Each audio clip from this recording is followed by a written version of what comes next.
जय हिंद दोस्तों। आज हम जानते हैं झारखंड का एक अनदर व्यापक विद्रोह के बारे में, यानी मोस्ट इंपोर्टेंट विद्रोह के बारे में, जिसे तिलका विद्रोह के नाम से जाना जाता है। यह तिलका विद्रोह था अंग्रेजों के खिलाफ चलाया गया एक व्यापक विद्रोह था, और इस विद्रोह के जो नेतृत्वकर्ता थे उनका नाम था तिलका मांझी। तिलका मांझी, जिन्हें जबड़ा पहाड़ी के नाम से भी जाना जाता है। जबड़ा पहाड़िया, याद रखिएगा, यह एग्जाम में अक्सर पूछ लेता है कि जबड़ा पहाड़िया किसका उपनाम है, और यह भी पूछता है कि तिलका विद्रोह किसने प्रारंभ किया था। तो तिलका विद्रोह तिलका मांझी और उनके अनुयायियों ने प्रारंभ किया था।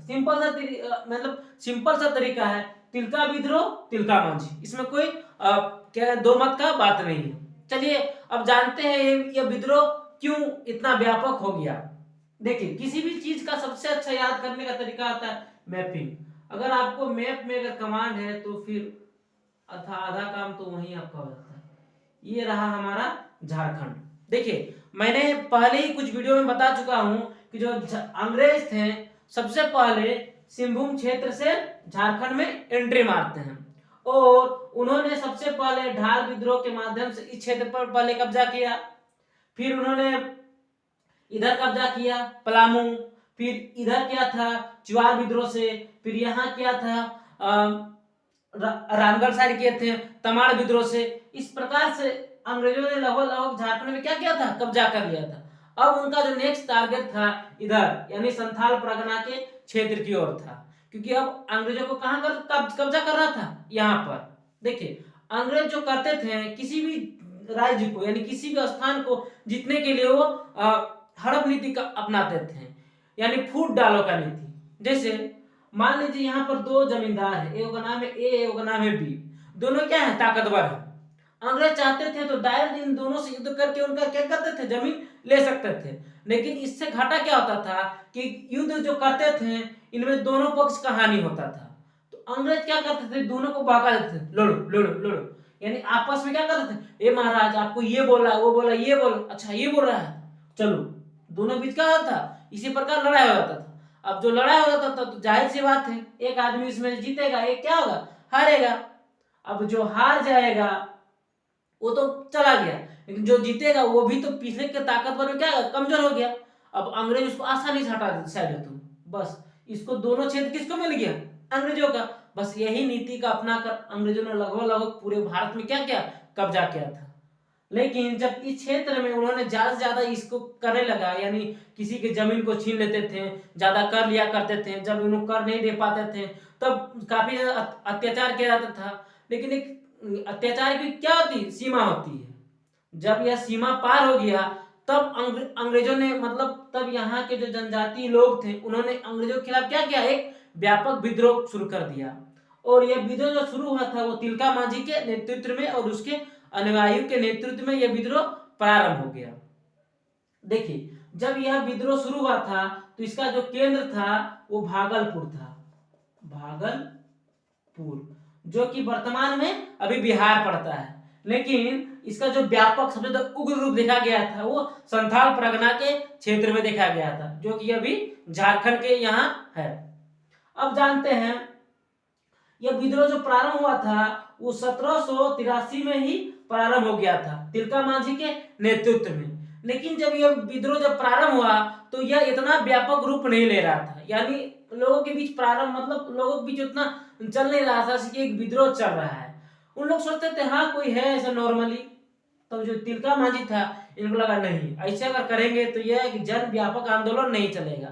तब इन्होंने 13 जनवरी यानी 13 जनवरी 1784 को जो अंग्रेज अधिकारी थे क्यूलैंड, यानी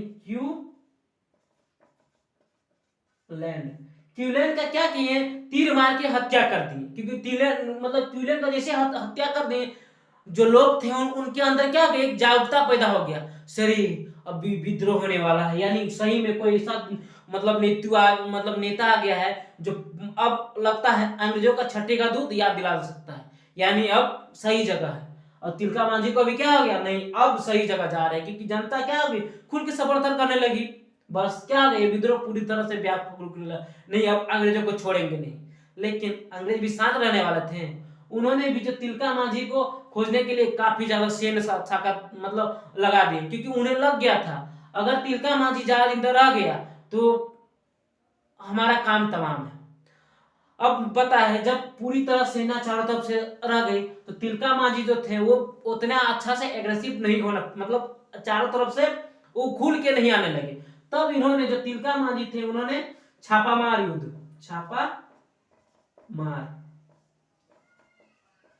युद्ध, जिन्हें गोरिल्ला युद्ध के नाम से भी जाना जाता है। यानी इसका जो मेनली होता है, कहीं पर भी अगर अचानक कहीं पर तुरंत प्रकट हो जाओ और तुरंत लूट के गायब हो जाते थे, सेम ये क्या करते थे। और यह जो युद्ध मतलब जो छापामार युद्ध जो होता है ये मेनली पहाड़ी क्षेत्र में ही अच्छा होता है, क्योंकि जब मन तब वहीं आप आके निकल सकते हैं।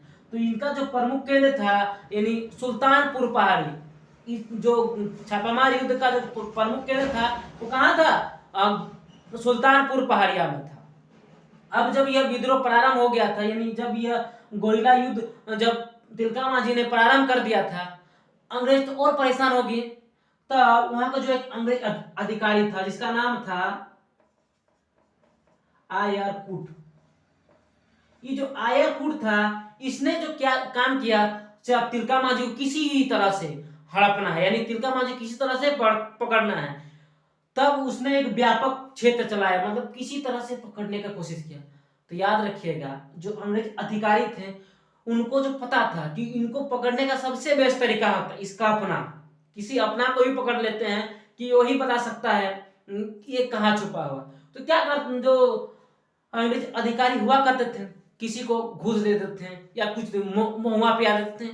तब तो अंग्रेज मतलब भारत को उतना जागरूकता नहीं था ना, तब देगा बस क्या था, इन्होंने एक व्यापक मतलब जंग खोजने के लिए तिलका मांझी को एड़ी तोड़ी का जान लगा दिया कि अब किसी भी प्रकार से तिलका मांझी बचना नहीं चाहिए, क्योंकि अगर तिलका मांझी रह गया तो फिर हम लोग का वाट लगा देगा।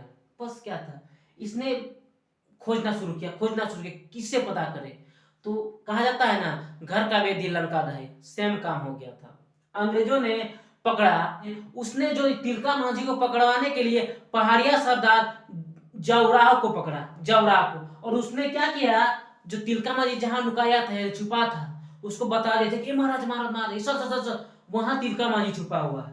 बस क्या था, ये जो आयरकुट था अपना पूरा फौज लेके चला गया, आज नहीं छोड़ेंगे। बस उस पहाड़ी क्षेत्र में जब चला गया, यानी सुल्तानपुर पहाड़ी क्षेत्र में जहां पर तिलका मांझी क्या हुए थे, लुकाए मतलब छुपे हुए थे, बस जाके ये पहुंच गया और जो तिलका मांझी थे उसको क्या किया, गिरफ्तार कर लिया। और उनको क्या किया, गिरफ्तार कर लिया। और जब तिलका मांझी जब गिरफ्तार हो गए तो तिलका मांझी को, जो तिलका मांझी थे उन्हें 1785 को उन्हीं के यानी भागलपुर में बरगद के पेड़ में टांग के यानी फांसी दे दिया गया। याद रखिए ये पूछता है जो तिलका मांझी थे, तिलका मांझी को फांसी कहाँ दिया गया था, वो था बरगद का पेड़ में दिया गया था, ठीक है। और जो जिस जगह पे तिलका मांझी को फांसी दिया गया था उसे अभी तिलका चौक के नाम से जाना जाता है। अब जानते हैं जो तिलका विद्रोह से आने वाले महत्वपूर्ण प्रश्न जो एग्जाम और पॉइंट ऑफ व्यू से इंपॉर्टेंट है, चलिए उसके बारे में जानते हैं। अब जानते हैं तिलका विद्रोह से आने वाले महत्वपूर्ण प्रश्न। तिलका विद्रोह का नेतृत्व करता कौन था, तो मैंने बताया था तिलका मांझी, और कब से 1783 से लेकर 1785 के बीच यह चलाया गया था। और इन्हें कहां फांसी दिया गया था, साल के वृक्ष पर। तिलका मांझी ने किस अंग्रेज अधिकारी की हत्या किया था, यानी किस अधिकारी की हत्या किया था, तो मैंने बताया था किसे, क्यूलैंड को उन्हें क्या किया था, हत्या किया था। तिलका विद्रोह का प्रतीक चिन्ह क्या था, यानी तिलका विद्रोह का जो प्रतीक चिन्ह यानी किस चीज को देख के वो बताते थे ये विद्रोह आगे बढ़ाना है, तो वो साल का पत्ता था। तिलका मांझी किस प्रकार का युद्ध करते थे, यानी जब उन्हें चारों तरफ से जब अंग्रेज अधिकारी पकड़ने के लिए गए थे तब किस प्रकार का युद्ध क्या करते थे, वो था छापेमार युद्ध यानी गोरिल्ला युद्ध। आई होप आप समझे होंगे। मिलते हैं नेक्स्ट वीडियो में।